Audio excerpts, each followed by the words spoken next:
This morning, but a lot of clouds this afternoon. We've had a few little spits of rain and sleet out there, but for the rest of the night, we're in pretty good shape. Current temperatures running around 40. The latest on the big warm up and then the colder weather with a little snow next. You're watching News 18 at 6. News from where you live.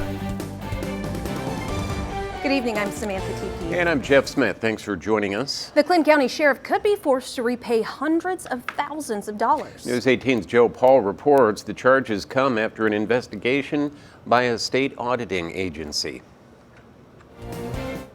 The Clinton County Jail right behind me here in Frankfort is at the center of an investigation by the Indiana State Board of Accounts. Specifically, the agency is looking into Sheriff Richard Kelly's use of the jail commissary fund.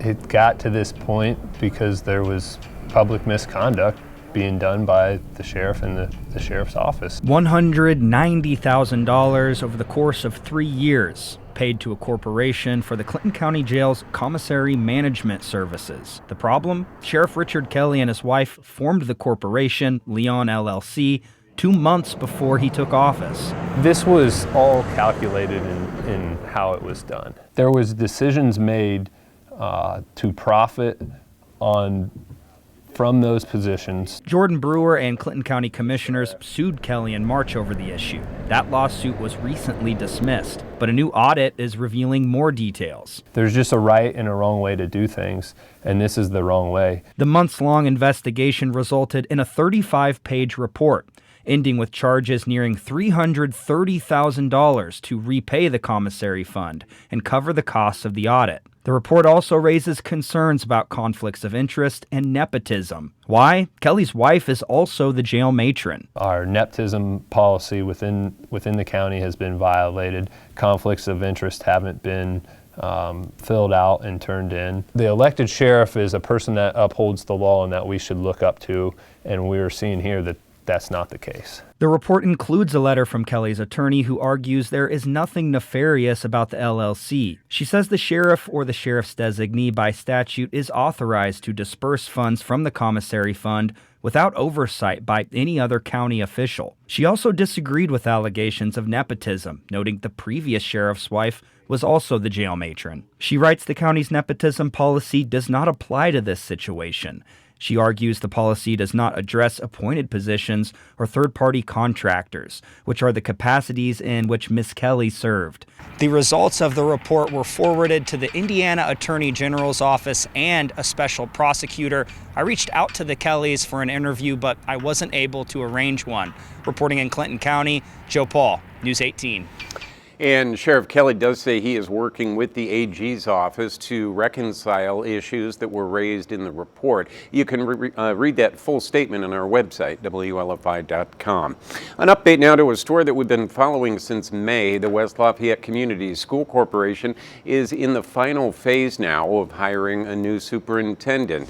As we reported, former Superintendent Rocky Killian retired in June after 14 years in the position. The school board has been searching for a replacement since then. The goal was to name a new superintendent by November 8th, but board president Alan Karpik says it's taken longer than expected.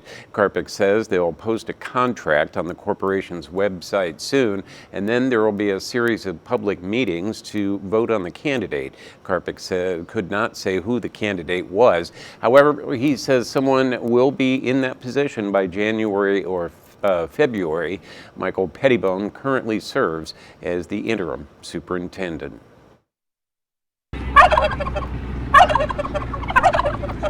Purdue is now home to 2 new feathered friends. Peanut butter and jelly are this year's National Thanksgiving turkeys. The 2 were pardoned by President Joe Biden earlier this month. They were welcomed by visitors as they were showing off their stuff in the Memorial Mall this afternoon. Peanut butter and jelly will live in Purdue University's Animal Sciences Research and Education Center. Indiana State Poultry Association President Rebecca Yoniskan says the 2 are a great example of the state's successful poultry industry. I really see the turkeys as a symbol of just people's goodwill and generosity, especially this time of the year, and they represent really our whole Indiana flock. As we've reported, this year's turkeys were raised in Indiana. In case you were wondering, there's an easy way to tell the two apart. Peanut Butter has an extra black feather on his chest. Jelly has a larger beard. Well, it's a cold day for those turkeys. I know, I was Cold worried for about 'em. all of us in Greater Lafayette today, but there is a warm-up on the way. Storm Team 18 Chief Meteorologist Chad Evans is tracking that and another cool down as well. He joins us with a look at what we can expect. Hey, Chad. Yeah, the high temperature today right at normal for the time of year, running near 40 to the mid 40s. 44 Covington, got to low 40s at Delphi, Lafayette, Flora. 43 at the Galveston Airport. Grissom got to 43 and 41 up there at Rensselaer. We've had a lot of clouds around. Most of this precip not reaching the ground. A few bits of rain and sleet from a few of these little spotty showers around, but that's now pulling away, and we're just going to have partly to mostly cloudy skies the rest of the evening, but temperatures really not falling very much. It'll be breezy to windy from the southwest. Temps kind of holding 40 to 45, but then we cool off overnight down to 34 with mostly cloudy skies as the wind turns to the west-northwest. And you see the lows at 31 to 36. The latest on 61 degrees by late week. Next. Thank you, Chad. Franciscan Health is partnering with local nonprofits to create a healthier future for Greater Lafayette. The Franciscan Health Foundation gave more than $450,000 in community health improvement grants. It's through its Social Impact Partnership Program. 57 nonprofits were awarded throughout Franciscan Health's Indiana service regions and South Suburban Chicago. Each received up to $10,000. About $80,000 was given to nonprofits throughout Greater Lafayette. Those include Food Finders, Lafayette Transitional Housing, and United Way of Greater Lafayette. Funding was given based on each organization's ability to address priority health needs and health equity. It's not just a donation, but really a partnership with Franciscan, so we can work together to build even better levels of support for our most vulnerable. This was the first year for the Social Impact Partnership Program. Participating organizations must take part in program orientation. They also have to submit progress reports at 6-month and 1-year intervals. The number of COVID-19 patients in Indiana hospitals continued its sharp spike over the Thanksgiving holiday weekend. Indiana hospitals had about 2,000 COVID-19 patients admitted as of Sunday. That's an increase of 170 or 9% from Tuesday. That's according to tracking by the State Health Department. Indiana has seen a 66% increase in such hospitalizations over the past 3 weeks after declines from a summer surge peak of nearly 2,700 patients in September. A local high school art teacher has created pretty big change for her community. News 18's Ani Kasparian was able to meet with her today. She joins us now in studio to tell us how she's feeding hungry families. Ani? Good evening, Jeff and Sam. That's right. I feel incredibly grateful to have met Amy Werner, a Logansport High School art teacher. Staff say she has truly gone the extra mile to make a difference in her students' lives beyond the classroom. Amy Werner is the department head of the art program at Logansport High School. What makes Werner different, however, is how much effort she has chosen to put into her students' needs outside of school. It all started when Werner noticed the prevalence of food insecurity amongst her students. We started with just like a little closet and like 2 shelves of food, and it was just donations, people coming in. Then COVID hit, and with all students being sent home, her worry only grew. You know, I have 2 kids, like we have to feed these kids all day, every day. Like, how are we going to do this? She then decided to gather donations from restaurants. Her efforts were so successful that the town noticed and decided to grant the school some of their COVID relief funds from the federal government and from United Way. And thus, Felix's Pantry was born. It was named Felix, of course, after the school's mascot, Felix the cat. The donations allowed Werner to stock an entire room. When we started the food bags, it was really important to me that we remove the stigma of food insecurity. And so what I did is I was like, I gotta come up with a catchy name. So I just called it Friday Fuel Up. So at the end of each Friday, the students can just pick them up. Werner gets help from a special needs class at the school to fill the over 100 bags that go home to students' families in need each week. That helps with their job skills, learning to work together. The program has achieved much success, having already fed thousands of community members. Werner's principal, Matt Jones, can attest to the results of her efforts. I definitely see the smiles when kids leave here after school on Fridays, and they pick up their sack of of goods, and it just brings a lot of pride to our school. More than anything, it seems Werner's character was able to make this initiative shine through to what it is today.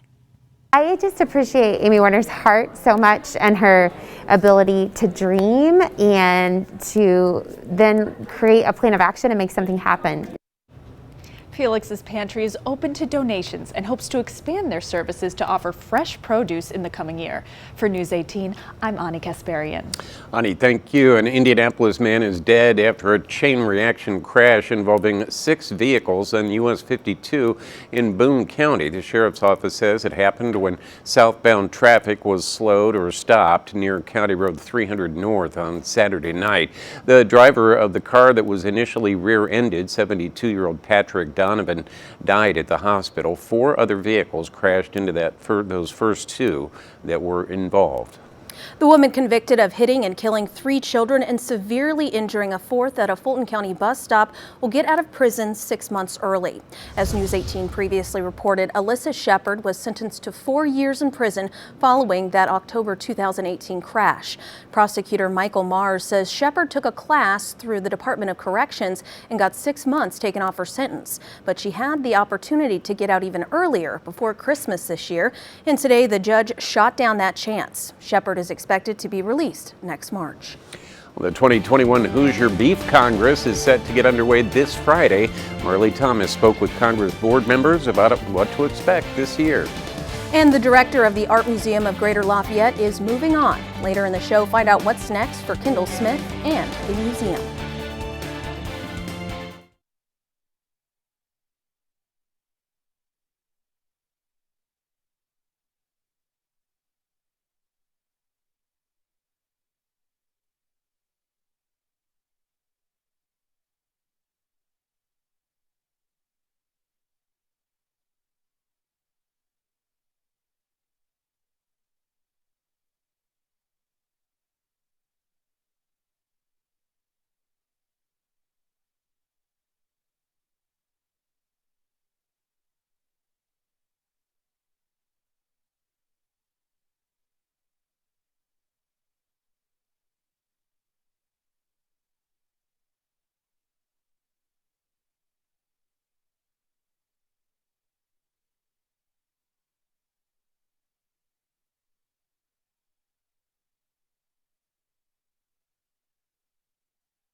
You're watching News 18 at 6.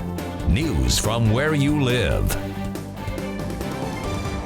Welcome back. The 2021 Hoosier Beef Congress begins Friday at the Indiana State Fairgrounds. The show was put on by the Indiana Beef Cattle Association because of the pandemic. Last year, the show was unable to take place in December. It was pushed back until February of 2021 and included a shorter schedule. The cattle show is open to all juniors in the state. The executive vice president of the Indiana Beef Cattle Association, Joe Moore, says things will be operating as normal this year. He says it's too late to register through the office, but there is still the opportunity to register if you want to show this weekend. They need to go to the fairgrounds by Thursday, and they can pay their late fee registration on site and get a back tag number, and they will be good to go. Beef Congress will get underway on Friday, where the fitting contest will take place. Moore says right now more than 600 juniors have registered for showmanship. That'll take place on Saturday. If you'd like to see the full show schedule this weekend, you can head to WLFI.com. Well, after 15 years, Kendall Smith is retiring from the Art Museum of Greater Lafayette. Coming up, find out what's next for Smith and the museum. Well, winter is over here where it's cold, but out here it's much warmer, and this is a warm front trying to move northward in our area. It's produced a couple spits of rain and sleet this evening. However, it will eventually get north, and it's going to get quite warm by Thursday. We'll show you the new numbers next.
You're watching News 18 at 6.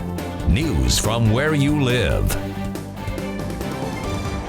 Well, the executive director and CEO of the Greater Lafayette Museum of Art has announced his retirement. Kendall Smith served in that position for 15 years. During his time at the museum, he's more than doubled its annual membership income. That, along with other financial initiatives, allowed the museum to become debt-free.